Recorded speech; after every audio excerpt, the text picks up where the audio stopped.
আসসালামু আলাইকুম ওয়া রাহমাতুল্লাহি ওয়া বারাকাতুহু। আলহামদুলিল্লাহি রাব্বিল আলামিন ওয়াসসালাতু ওয়াসসালামু আলা সাইয়্যিদিল মুরসালিন ওয়া আলা আলিহি ওয়া সাহবিহি আজমাইন। সম্মানিত সুধী, কাছে কিংবা দূরে যারা অবস্থান করছেন সকলের প্রতি সালাম ও শ্রদ্ধা জানিয়ে গল্পে গল্পে হাদিস শুনি আজকে ৩৯তম পর্বে।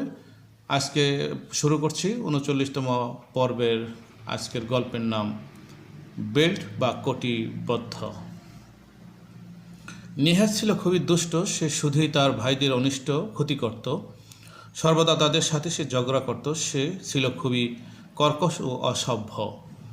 এসব আচরণের ফলে তার মা তার উপর খুব রেগে যেত। তার মা তাকে সবসময় উপদেশ দিত, স্নেহের নিহাত, অন্যের অনুভূতিতে আঘাত করো না, আর মানুষকে কর্কশভাবে বা অসভ্য কোনো কথা বলো না।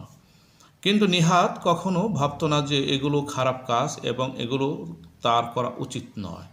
সে বরং বলতো, আমার কোনো দোষ নয়, আমি খারাপ কোনো কিছু করিনি, তারা আমাকে রাগিয়েছে, যে কারণে আমি তাদের সাথে এই ধরনের আচরণ করেছি, সুতরাং এতে আমার কোনো দোষ নেই। একদিন তার মা তাকে বলল, যদি তুমি আজ সারা দিন কারোর সাথে কোনো ঝগড়া না করো তাহলে তোমার পছন্দের ওই বেল্টটি কিনে দিবে, যেটা তুমি দোকানের জানালায় দেখেছিলে এবং খুবই পছন্দ করেছিলে। নিহাত আসলে বেলটা খুব পছন্দ করেছিল, যে কোনোভাবেই আর যে কোনো কিছুর বিনিময়েই সেটা পেতে চাচ্ছিল। তার অন্যান্য ভাইয়েরা তাদের মায়ের এই কথা গোপনে কান পেতে শুনে ফেলেছিল।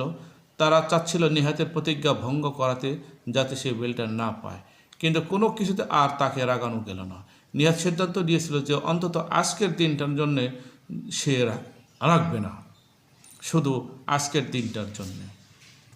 সন্ধ্যার সময় তার মা তাকে ডেকে বলল, আমি দেখলাম যে সামান্য একটা বেল্টের জন্য তুমি নিজেকে সংবরণ করতে পারো, সুতরাং আল্লাহ অর্থাৎ তোমার সৃষ্টিকর্তার জন্য তোমার তা করা উচিত, কেননা এটা তার জন্যই করতে তিনি আদেশ করেছেন, কোনো সাধারণ একটা জিনিসের জন্য নয়। যদি কেউ নিহাতকে মুহাম্মদ সাল্লাল্লাহু আলাইহি ওয়াসাল্লামের হাদিসটি শোনাতো, সেই হাদিসটি কী ছিলেন?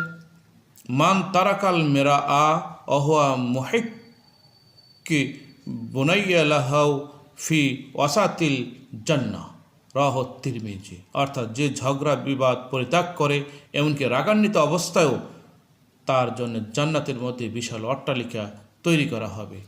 সুবহানাল্লাহ। আসুন আমরা অন্যকে রাগান্বিত না করি, অন্যকে উত্তেজিত না করি এবং অন্যকে অশ্লীল ভাষায় গালি না দিই, এবং আমরা রাসূলের হাদিস অনুযায়ী আমল করার চেষ্টা করি।